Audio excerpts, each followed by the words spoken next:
Hi, this is V. Thank you for checking us out. I hope you enjoyed this presentation.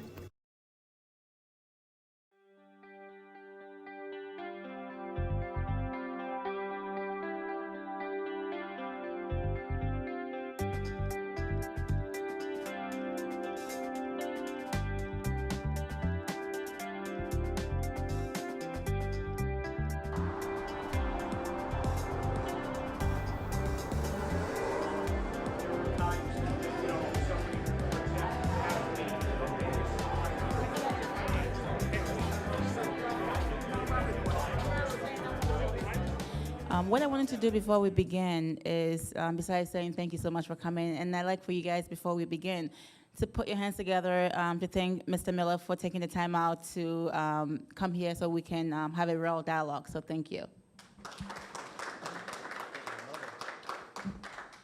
I said, thank my mother.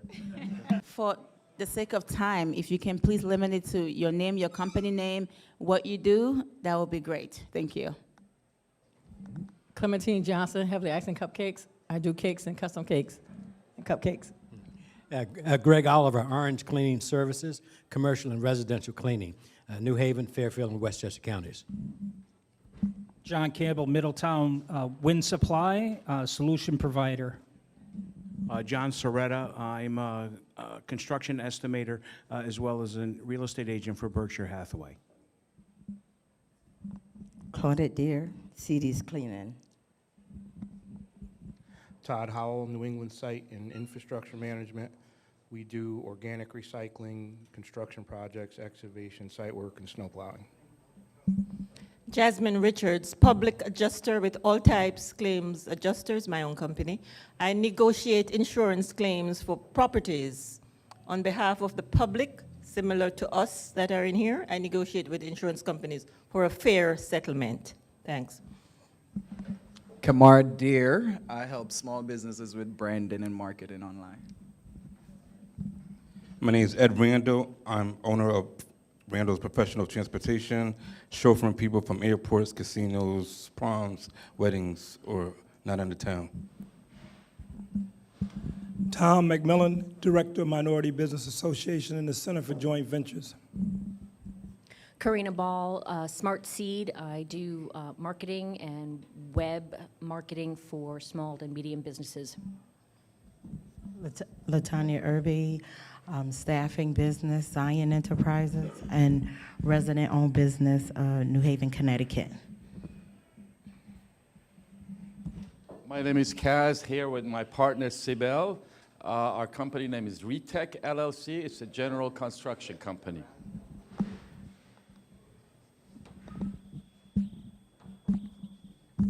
Jay Politis, Total Energy Connections. We're an energy services company providing LED lighting, fuel cells, everything within the utility programs for both Eversource and UI. I'm Eric Higathi. I help the VASE team put together this event.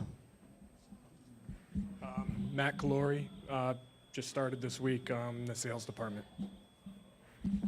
Hi, Jim Bartley, Vase Construction. I work with Matt for V to make sure that you all have someone to go to for the information resources that you need.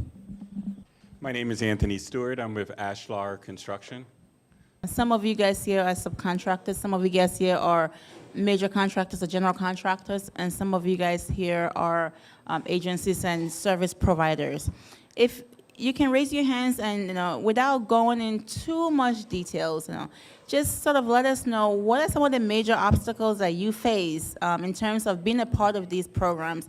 Maybe we can kick the dialogue in that respect. You're using the term construction manager as opposed to general contractor. Is that purposeful? In other words, are the contracts actually held by the city themselves, or are they held by what you're terming as a construction manager? With the construction manager, we have a GC, which we never use. I'm not sure why, but we don't. We do the construction manager because they are, in effect, become our partner from the beginning. So we bring them in at the beginning.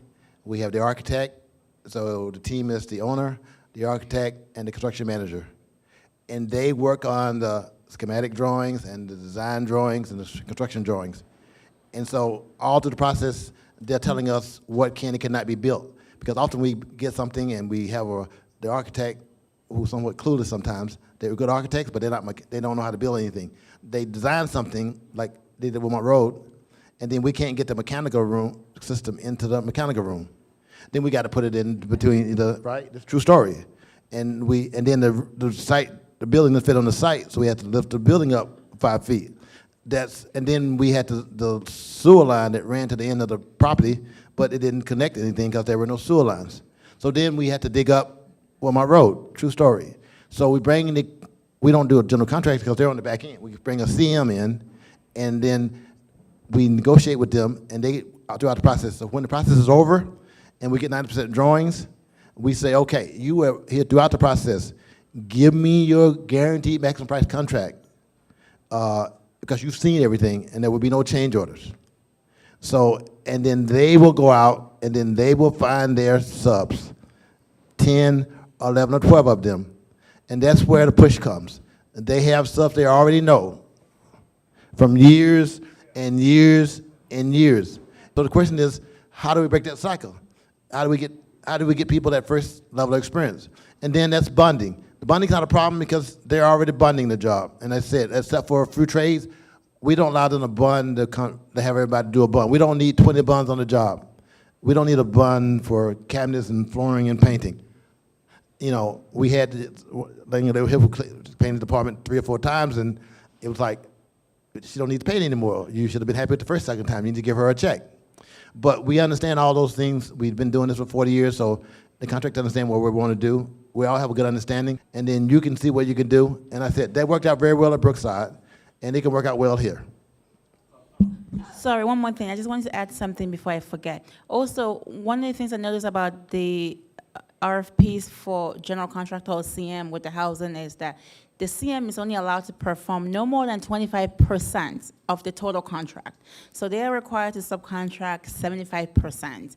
And that's another reason for, whether it makes a difference between self-performing everything and being encouraged to subcontract the other 75% to everyone. Just like, as you were saying, let's say you got 144 apartments and you don't feel comfortable with doing 144, you go to the GC and say, hey, could you give me 30? And he may say, yeah, okay, I'll give you 30. You perform on those 30, the next time around, he realizes, hey, I did that. Maybe you could do 60 apartments now. So, I mean, that way, Well, that's don't tell me you can do 32, and you're going to do 29. But that works, right, but that works, because then you build a relationship, and you never know from that point forward. I did want to mention one quick thing. One of the, as you guys, many of you guys know, that we opened a second location in New Haven. We did that for a couple of reasons. One was to become competitive advantage. We know that all of the businesses are coming to, all of the opportunities are coming to New Haven. With that being said, when we opened up the office, we had a couple of things in consideration or in mind. Was we opened it because we saw all of the billions of dollars of work coming in New Haven. We wanted it to be local. But we also designed the office, so we call it a shared office space or a co-working space. So for those of you that are trying to also expand, if you do want to expand into New Haven, join us, work in our co-working space, have the address, be local, so that we can all take part and work together and potentially be able to do work in the New Haven coming up. You can help sometimes, major contractors play games, but you can help the ones that you know. So you may not be able to help other agencies, but if you do a job in New Haven, say, or Milford, or any of the agencies that are involved with us, and you feel you're not being treated fairly, you can always come to us and we can help you, as long as they are one in our program. Thank you so much for watching. If you enjoyed this presentation, please hit subscribe. Also, give us a feedback at support@vaseconstruction.com. Thank you again for watching.